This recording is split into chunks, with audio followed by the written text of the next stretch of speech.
Dans ces véhicules en file indienne menacés par les obus, des milliers de civils parviennent ce jour-là à s'échapper de l'enfer de Mariupol. Parmi eux, entassés dans une voiture en train de filmer ces images, les journalistes Mstislav Chernov et Evgeny Maloletka. Dans un long article publié par leur agence AP, ils racontent leur fuite. Nous avons traversé 15 postes de contrôle russes. À chacun, la mère assise à l'avant de la voiture priait furieusement, assez fort pour qu'on l'entende.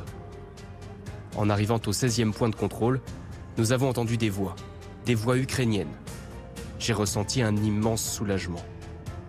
La mère à l'avant de la voiture a fondu en larmes. Nous étions sortis. Nous étions les derniers journalistes à Mariupol. Maintenant, il n'y en a plus.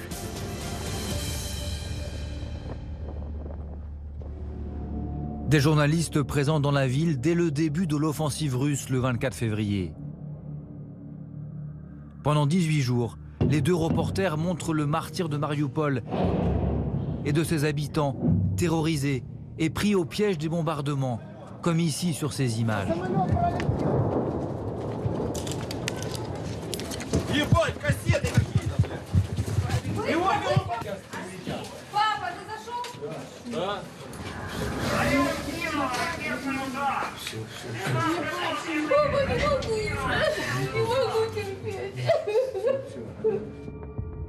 On voit ici à gauche le photographe Evgeny Maloletka aider un secouriste à transporter une femme blessée. Les reporters filment le dénuement de la population, privée d'eau, de nourriture et d'électricité, dans une ville en ruine où la mort est omniprésente. J'avais été témoin de morts à l'hôpital, de cadavres dans les rues, de dizaines de corps poussés dans une fosse commune. J'avais vu tellement de morts que je filmais presque sans réaliser. Le 9 mars, 2 frappes aériennes ont déchiré le plastique collé sur les fenêtres de notre van. J'ai eu le temps de voir la boule de feu, avant que la douleur ne transperce mon oreille, ma peau, mon visage. Ce jour-là, ils s'en sortent de peu. Ils sont tout près de la maternité lorsqu'elle est touchée par une frappe.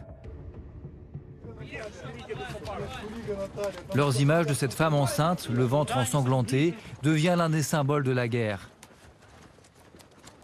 Ni elle, ni son enfant ne survivront. Les médecins nous ont supplié de filmer les familles apportant leurs propres morts et blessés. Ils nous ont laissé utiliser l'énergie de leur générateur pour recharger les batteries de nos caméras. Personne ne sait ce qui se passe dans notre ville, ont-ils dit. Témoigner à tout prix, malgré les risques. À l'hôpital, ils se camouflent à l'aide de blouses prêtées par des médecins. Des soldats ukrainiens viennent finalement extraire les 2 reporters qui seraient traqués par les Russes. S'ils vous attrapent, ils vous prendront en photo et vous feront dire que tout ce que vous avez filmé est un mensonge, a dit un officier. Tous vos efforts et tout ce que vous avez fait à Mariupol, ce sera vain. Près de 300 000 personnes survivent encore comme ils le peuvent à Mariupol. Maintenant que les 2 derniers journalistes sont partis, qui pourra raconter cette tragédie? Je n'ai jamais eu l'impression que briser le silence était si important.